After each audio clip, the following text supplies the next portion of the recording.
महाविकास आघाडीचे जनसुरक्षा विधेयक विरोधी धरणे आंदोलन। वसमत येथे महाराष्ट्र प्रदेश काँग्रेस कमिटीच्या आदेशाप्रमाणे अभिव्यक्ती स्वातंत्र्याची मुस्कटदाबी करणाऱ्या महायुती सरकारच्या जनसुरक्षा कायद्यास विरोध करण्यासाठी काँग्रेस, शिवसेना, उभाटा, शरद पवार राष्ट्रवादी काँग्रेस पार्टीसह महाविकास आघाडी नेते व पदाधिकाऱ्यांच्या उपस्थितीत प्रचंड निदर्शने, धरणे आंदोलन करण्यात आले। त्यावेळी जनसुरक्षा कायद्याविरोधी मनोगत मांडताना ॲडव्होकेट ऋषिकेश देशमुख, शेख अलीमुद्दीन यांच्यासह इतर मान्यवर उपस्थित होते। महाराष्ट्र न्यूज लाईव्ह मुंबईसाठी अशोक रत्नपारकीसह कॅमेरामॅन ज्ञानेश्वर चव्हाण, वसमत। आज 10 सप्टेंबर 2025 रोजी महाराष्ट्रामध्ये सगळीकडे महाराष्ट्र जनसुरक्षा विधेयक कायद्याच्या विरोधात महाविकास आघाडी एकवटलेली आहे आणि प्रत्येक ठिकाणी जिथे डॉक्टर बाबासाहेब आंबेडकरांचा पुतळा असो, छत्रपती शिवाजी महाराजांचा पुतळा असो किंवा महात्मा गांधींचा पुतळा असो, तिथे महाविकास आघाडीतर्फे धरणे आंदोलन करण्यात येत आहे।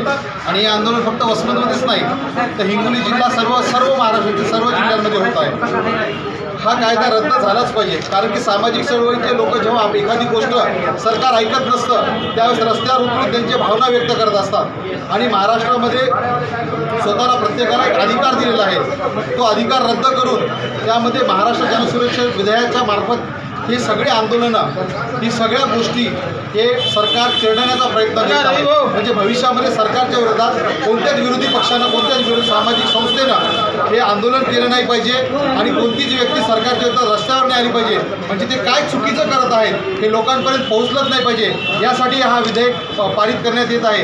त्यामुळे महाविकास आघाडीनं रस्त्यावर उतरून या विधेयकाला विरोध करायचं ठरवलं आणि त्या अनुषंगानं आज उपविभागीय अधिकारी वसमत येथे निवेदन देण्यासाठी सर्व महाविकास आघाडीतील घटक पक्ष इथं उपस्थित आहेत। धन्यवाद। जय हिंद, जय महाराष्ट्र। आज जनसुरक्षा विधेयकाच्या विरोधात आंदोलन महाविकास आघाडीतर्फे करण्यात आलेलं आहे। सदरीचा जनसुरक्षा कायदा आपण बघितला तर याच्यात जी कलम आहे, कलम 2 नुसार त्याच्यात दिलेलं आहे की पहिले आमचे माननीय मुख्यमंत्री साहेब यांनी 2024 त्याच्यात ॲड केलं होतं की नक्षलवाद्यांच्या विरोधात हा कायदा आहे। परंतु आता सध्या त्यांनी या कलम 2 याच्या व्याख्यानमध्ये कलम 2 त्यांनी नक्षलवाद्याचा कुठेही शब्दसुद्धा त्यांनी घेतला नाही।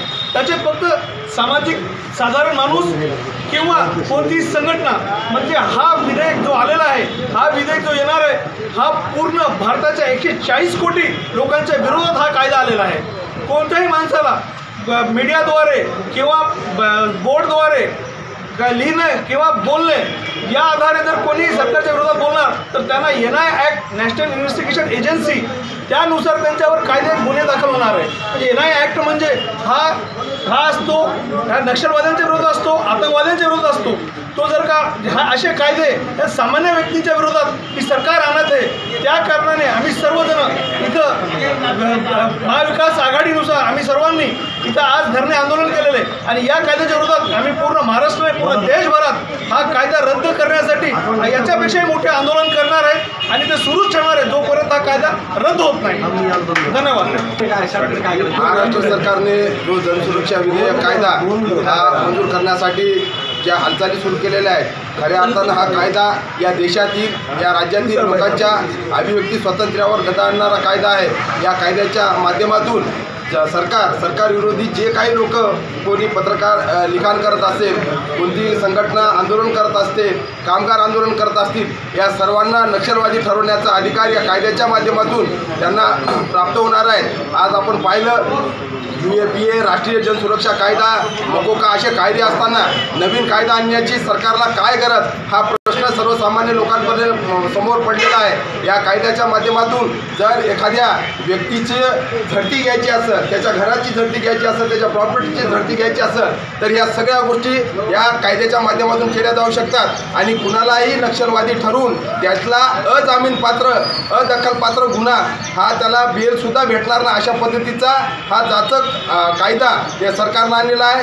हा कायदा लागू होऊ नये आणि सर्वसामान्य जनतेचं अभिव्यक्ती स्वातंत्र्य हे अबाधित राहावं, यासाठी महाविकास आघाडीच्या माध्यमातून आम्ही आज वसमत या ठिकाणी हे आंदोलन उभं केलेलं आहे। सरकारनं लवकरात लवकर हा कायदा पाठीमागे घ्यावा, अशा पद्धतीची आम्ही या आंदोलनाच्या माध्यमातून विनंती करतो। धन्यवाद।